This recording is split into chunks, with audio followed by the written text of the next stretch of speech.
until I turned 15, I pretty much thought ghosts were just something in movies. Then I moved in with my dad. His house looked like any other house on the outside, and for the first few weeks, things seemed pretty normal. But one night, it all changed. I was laying in my bed on my back, and I felt a hand caress my face. My room was pitch black. It felt like solid fingertips moving across my skin. I jumped up thinking someone was actually in my room, but no one was there. A few days later, I was in the shower and felt like someone was blowing in my ear. It scared me to death. Not long after that, I had to go to the attached garage through the basement under the house for something. I was locked in. It was a lock that you had to lift up and slide over. I had to crawl out of the window that was on the ground level to get out. One day I was home alone, and I had a movie on. I was in an adjacent room and started hearing music. I figured it was from the movie until it started to get louder. I walked into the living room and looked at the stereo. It had turned itself on, and I was watching the volume knob turn on the volume by itself. I opened the cabinet and it shut off. On a wall completely opposite of the stereo, there were shelves with knickknacks. After I shut the stereo off, one by one, the knickknacks started falling off the shelves. I ran outside and waited for my dad to get home from work. I made him take me to my mom's house and never went back. A few weeks later, he called me to tell me he was moving and told me that after I left, he'd been laying in bed and he'd see a full-body shadow figure pace back and forth in front of his bedroom door. Nothing had happened to him until I left. After that happened, I became fascinated with the paranormal. I've been to places on the world's most haunted list. As I've grown and had kids, I don't delve into it like I used to, as it is very real, and I would never want to bring anything home that may affect them.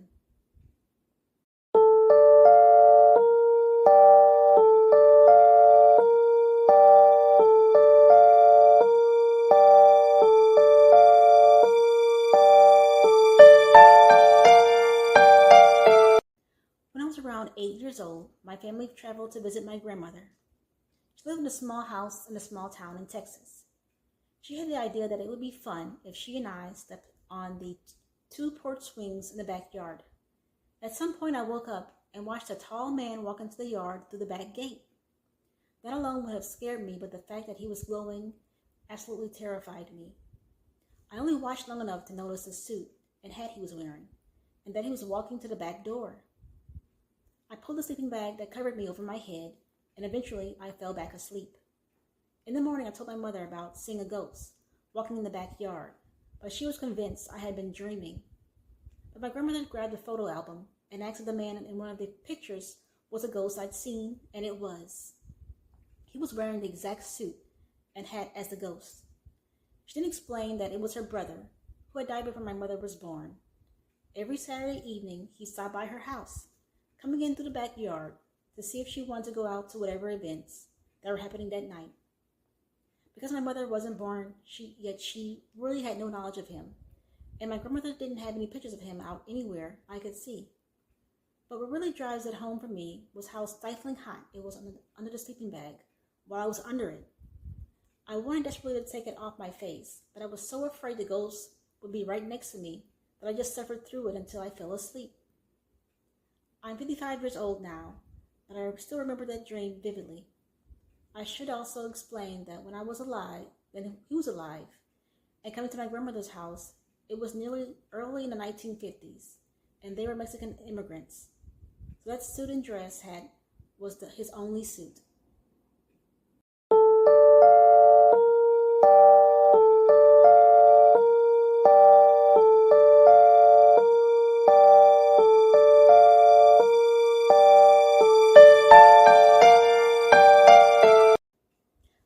Experiences, two for sure alone as a child. One that's left no doubt as an adult I was not alone. But due to me being so young and alone, I usually don't tell them, but I will now. When I was young, I was very scared of the dark. Having one parent, my mother, she was usually fast asleep, and my sister would comfort me. As I grew older, if it was dark and I felt safe, and was not alone, I began to stare into the dark. To conquer my fear, I was going to see whatever it was that made me so scared before it saw me this time. I would lay down, eyes fake closed, watching in the dark, pretending to sleep. I'd pass out feeling like the man.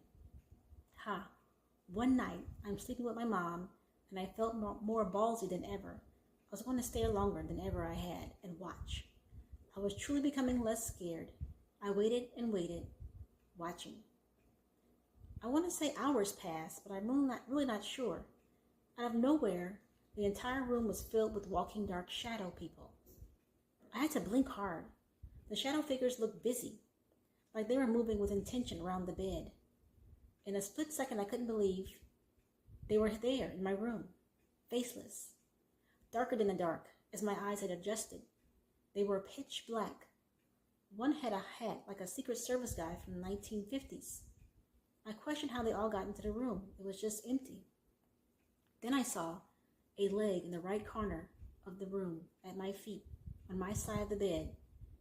A black leg phased right through the wall, followed by the rest of the black humanoid figure. I watched it phase into the room, walked from right to left at my feet, with my eyes burning into the figure. It noticed I was watching, and stopped at the center of the bed, and faces me.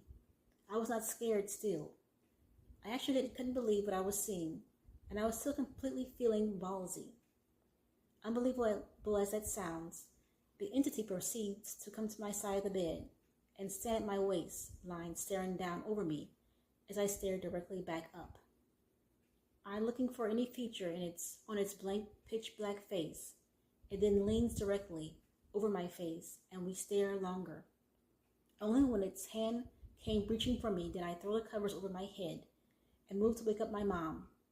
I was so embarrassed to wake her or tell her anything. Waking her soothed me. That was my first experience that I never shared due to being a child, and witnessing it alone.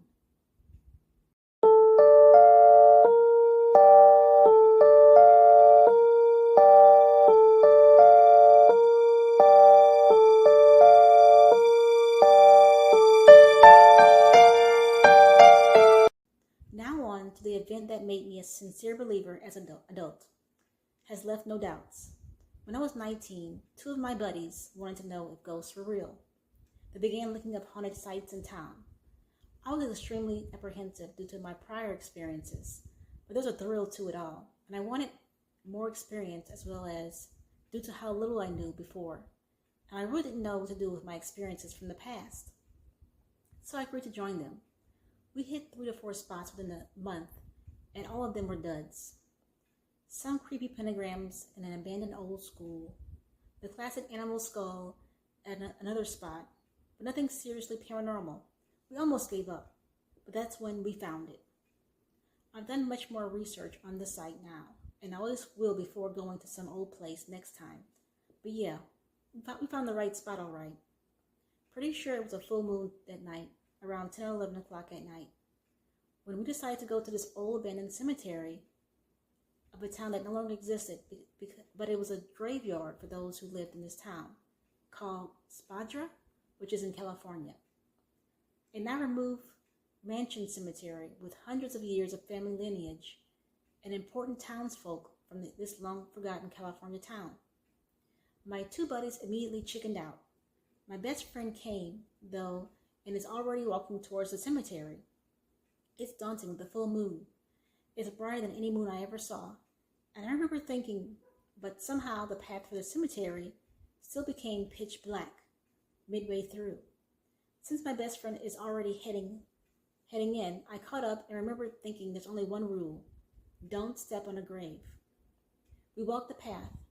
We are halfway through when it gets dark, and somehow I misstepped directly onto a small grave. The exact millisecond my foot lands on the grave, an invisible weight of a ton of bricks is on me. I'm frozen, my eyes wide, my jaw dropped. The weight squeezes the wind from my lungs. This pressure causes me frozen in mid-step to begin to tunnel vision. I freak out and remember my best friend Adam. I said his voice in my head, but it didn't come out. It rang in my head. I was frozen. I yelled his name again, but louder, Adam, and somehow ripped free from tunnel vision. I snapped back into reality, turned my head and see my best friend. 3 steps behind me, exactly like he was before. I stepped in the grave, frozen. Mid-step, just as I was, his eyes wide and mouth open on the floor as mine was. I yell his name again, ask if he feels that. He nods and he slowly breaks free of all this happening in like 4 to 5 seconds, and we immediately turned around and left. Recently we spoke about it, and I informed him that the moment I stepped on the grave, I froze. All what I experienced and how I turned around, and he was frozen as well. He had no idea I stepped on the grave. Today I call what I experienced spiritual pressure. Something old and powerful was there.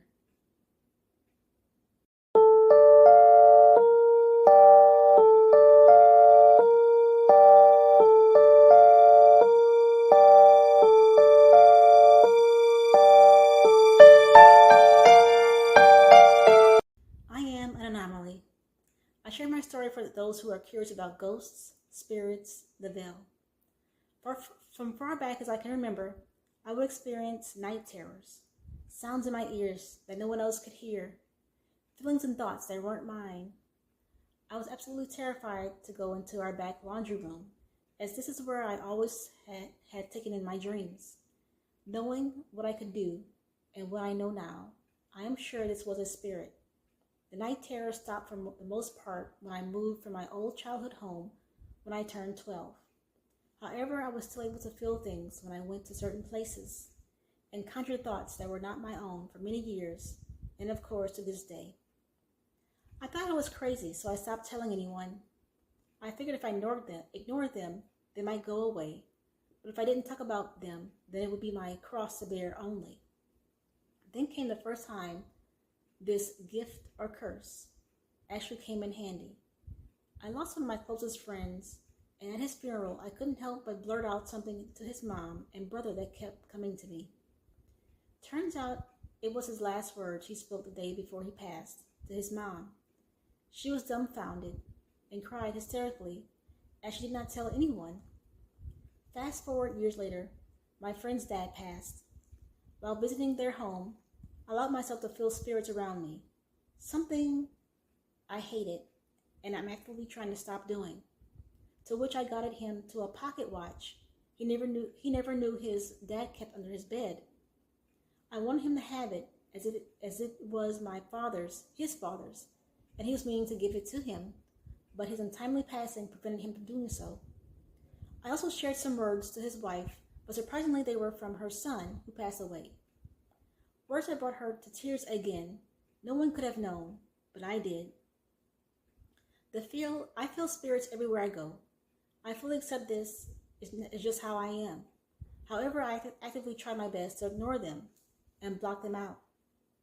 A good example is whenever I go for a walk in the town I live in, I avoid specific areas, as I know there's a very angry spirit that's always there. My buddy did some research, and I guess this person had died from alcohol poisoning in that exact same alleyway years ago. He's confused, he's angry, and I absolutely hate being around him. I'm burdened with the knowledge that the afterlife is real. No, I'm not going to pull a sixth sense and help everyone that I meet. I don't tell anyone but my closest friends and my wife. I can't go anywhere without knowing if there's something else there. I feel like I'm a bright beacon to them, as well as they target me. I can feel them watch and move to me as if I'm the only thing they can see and their only chance to communicate. Anyway, I don't share that often, but that's my story, I guess.